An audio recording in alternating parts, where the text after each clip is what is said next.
Hi students, welcome back to Google Classroom, Sri Gokulam Public School, Guruvayur. How are you children? Hope you all are fine over there. Today we will start a new chapter, that is chapter 8, Sources of Business Finance. We all know that every business requires some amount of money to start and run the business. Whether it is a small business or large, manufacturing business or trading business, money is an essential requirement for every activity. Money required for any activity is known as finance. So, the term business finance refers to capital funds and credit funds invested in the business. Capital funds means owner's funds and credit funds means borrowed funds. Both are invested in the business and it can be called business finance.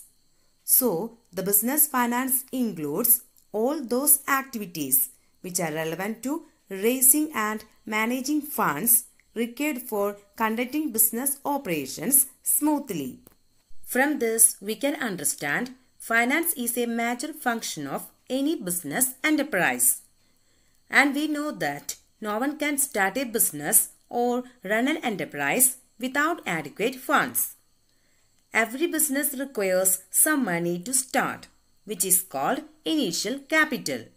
And the initial capital contributed by the entrepreneur is not always sufficient to take care of all financial requirements of the business. Therefore, a business person has to look for different other sources from where the need for funds can be met. So, a clear assessment of the financial needs and identification of various sources of finance are a significant aspects of running a business organization. Now, let's discuss the importance of business finance. The first one is meeting preliminary expenses. Finance is required to meet preliminary expenses. Do you know what is preliminary expenses? Preliminary expenses are those expenses which are incurred before the commencement of business. In some cases, the amount of preliminary expenses tends to be quite high. For example, in company form of business organization. And the next one is meeting fixed capital requirements. In order to start business, funds are required to purchase fixed assets like land and building, plant and machinery, furniture and fixtures, etc. This is known as fixed capital requirements of the enterprise. The funds required in fixed assets remain invested in the business for a long period of time. Besides these, different business units need varying amount of fixed capital depending on various factors such as the nature of business, etc. For example, a trading concern may require small amount of fixed capital as compared to a manufacturing concern. So, these are the main factors related to fixed capital requirements. And the next one is meeting working capital requirements. Working capital requirements are for maintaining appropriate level of inventory of raw materials, bill receivables, and for meeting current expenses like salaries, wages, taxes, rent, etc. The amount of working capital required varies from one business concern to another depending on various factors. For example, a business unit selling goods on credit or having a slow sales turnover would require more working capital as compared to a concern selling its goods and services on cash basis or having a speedier turnover. So these are the various financial needs of a business organization. From all these, we can understand every business activity, money is an important as well as essential component. And you can see that there are mainly different sources of funds. However, the scope of using various sources depends on the type of business organization. In the case of sole proprietorship, partnership and joint Hindu family business, funds are raised from owners in the form of capital contribution and loans from friends and commercial banks. And in the case of cooperative society, funds are raised from members in the form of capital contribution and loans from financial institutions and banks. However, in the case of company form of organization, different sources of business finance which are available may be categorized into three bases. The first one is on the basis of period, and the next one is on the basis of ownership, and the last one is on the basis of source of generation. Now let's discuss each of these bases in detail. And the first one is period basis. On the basis of period, the different sources of funds can be categorized into three parts. They are long-term sources, medium-term sources and short-term sources. Then what is long-term sources? The long-term sources fulfill the financial requirements of an enterprise for a period exceeding 5 years.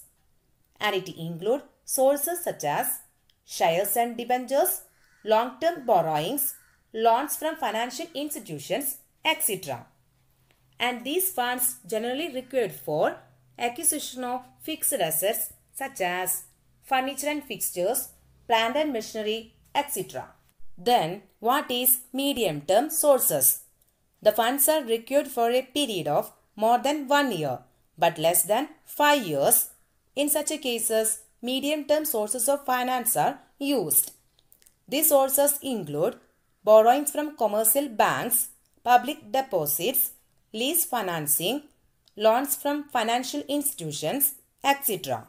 And the next one is short-term sources. Short-term funds are those which are required for a period not exceeding 1 year. Trade credit, loans from commercial banks and commercial paper are some of the examples of the sources that provide funds for short duration. Short-term financing is most common for financing of current assets such as accounts receivable and inventories. Next, we will move on to the next basis, that is ownership basis. On the basis of ownership, the sources of funds can be classified into two parts. They are owners' funds and borrowed funds. Then what is owners' funds? Owners' funds means funds that are provided by the owners of an enterprise, which may be a sole trader or partners or shareholders of the company. The owner's capital remains invested in the business for a long duration and it is not required to be refunded during the life period of the business. For example, issue of equity shares and retained earnings. And the next one is borrowed funds. Borrowed fund refers to funds raised through loans or borrowings. The sources for raising borrowed funds include loans from commercial banks, loans from financial institutions, issue of debentures, public deposits, trade credits, etc. These sources provide funds for a specified period on certain terms and conditions and have to be repaid after the expiry of that period. Besides these, a fixed rate of interest is paid by the borrowers on these funds. Generally, borrowed funds are provided on the security of some fixed assets. So, these are the main features of borrowed funds. Now we will move on to the next basis, that is generation basis. On the basis of generation, the sources of funds can be classified into two parts. They are internal sources and external sources. Then what is internal sources? Internal sources of funds are those that are generated from within the organization. For example, collection of receivables, disposing of surplus inventories, etc. The internal sources of funds can fulfill only a limited needs of the business. And the next one is external sources. External sources of funds include those sources that lie outside an organization, such as suppliers, lenders, and investors. When large amount of money is required to be raised, it is generally done through the use of external sources. Besides these, external funds may be costly as compared to internal sources of funds. Issue of debentures, borrowing from commercial banks and financial institutions, public deposits, etc. are some of the examples of external sources of funds. And these are the main classification of business finance. Now you know that from where the businessmen get the required amount of funds to meet the short-term, medium-term and long-term requirements. Each of the sources of funds has unique characteristics which must be properly understood so that the best available sources of raising funds can be identified. So let's discuss various sources of funds along with their advantages and limitations. Today, let's discuss about retained earnings and trade credit. Then, what is retained earnings? Retained earnings denote profits not distributed to owners. That means, like an individual, companies also set aside a part of their profits to meet future requirements of capital. The portion of the profits which is not distributed among the shareholders but is retained and reinvested in business, and it is called retained earnings. Retained earnings is also called plowing back of profits.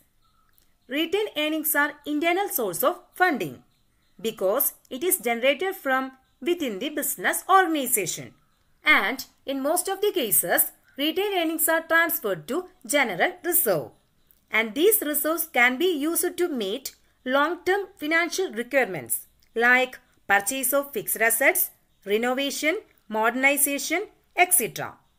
And in some cases, this may be transferred to reserves created for specific purpose. Then, let's discuss the main merits of retained earnings. The first one is, retained earnings is a permanent source of funds available to an organization because it represents profit which are not distributed to shareholders. That means companies distribute a part of the profit as dividend, and the remaining amount is retained in the business in the form of retained earnings. And the next merit is, it does not involve any explicit cost in the form of interest, dividend or flotation cost. That means retained earnings do not put any obligation on a company, as it is neither required to pay interest nor dividend on the funds generated through retained earnings. And the next merit is, as the funds are generated internally, there is a greater degree of operational freedom and flexibility. That means retained earnings are generated from within the business organization, and it do not create any charge on the assets of the company, so that there is a greater degree of operational freedom and flexibility. And the next one is, it enhances the capacity of the business to absorb unexpected losses. It is because retained earnings increase the financial strength of a company, and this strength may be used to grow business as well as for raising funds externally. And at the same time, it also helps to absorb unexpected losses. Besides these, retained earnings also lead to increase in the market price of the equity shares of a company. So these are the main merits of retained earnings. Then let's discuss the main limitations of retained earnings. The first one is, excessive retained earnings may cause dissatisfaction among us, the shareholders. It is because accumulation of profit often lead to low dividend payment by companies. Not only that, the companies may not utilize it for the issue of bonus shares to avoid higher dividend payment. This may create dissatisfaction among the shareholders. And the next limitation is that retained earnings is an uncertain source of funds, as the profit of the business are fluctuating. That means this method of financing is possible only when the company earns huge profits, and that too for many years. And the next limitation is the opportunity cost associated with these funds is not recognized by many firms. This may lead to suboptimal use of the funds. Besides these, retained earnings also encourages management to be less careful with the utilization of funds, which may lead to low profitability. So these are the main limitations of retained earnings. Then let's discuss another source of funds, that is trade credit. Trade credit is the credit extended by one trader to another for the purchase of goods and services. And it also facilitates the purchase of supplies without immediate payment. That means it helps to promote the sales of an organization. Trade credit appears in the records of the buyer of the goods as sundry creditors or accounts payable, and it is a short-term source of financing. The volume and period of credit extended depend on factors such as reputation of the purchasing firm, financial position of the seller, volume of purchases, past record of payment, and degree of competition in the market. Then let's discuss the main merits of trade credit. The first merit is trade credit is a convenient and continuous source of funds. It is because the operation of trade credit method is very simple. It requires just an understanding with seller of items required by a buyer who wants to avail trade credit. And the next merit is trade credit may be readily available in case the credit worthiness of the customers is known to the seller. That means generally trade credit is available only to credible buyers. This credibility is generally established through frequent transactions between seller and buyer. And the next merit is trade credit needs to promote the sales of an organization. It is because it facilitates the purchase of supplies without immediate payment. And the next merit is if an organization wants to increase its inventory level in order to meet expected rise in the sales volume in the near future, it may use trade credit to finance the same. It is because trade credit is available without any interest, and the interest is charged only in the case of delay in payment. And the last merit is it does not create any charge on the assets of the firm while providing funds. That means it is a very flexible source of finance. The amount of trade credit may be adjusted according to the need of the buyer. So these are the main merits of trade credit. Then let's discuss the main limitations of trade credit. The first one is availability of easy and flexible trade credit facilities may induce a firm to indulge in overtrading, which may add to the risk of the firm. That means the operation of trade credit method is simple and flexible also, and it leads the business organization to indulge in overtrading, and it also increases the risk of the business organization. And the next limitation is that only limited amount of funds can be generated through trade credit, and it is generally a costly source of funds as compared to most other sources of raising money. And in many cases, sellers charge higher price for items which are sold on credit basis. So these are the main limitations of trade credit. So students, I hope all of you understood the concept clearly. And please note that the notes of the lesson and test paper are also attached along with the class. Make use of these available materials. Study well and attend the test paper without fail. That's all for today. Thank you.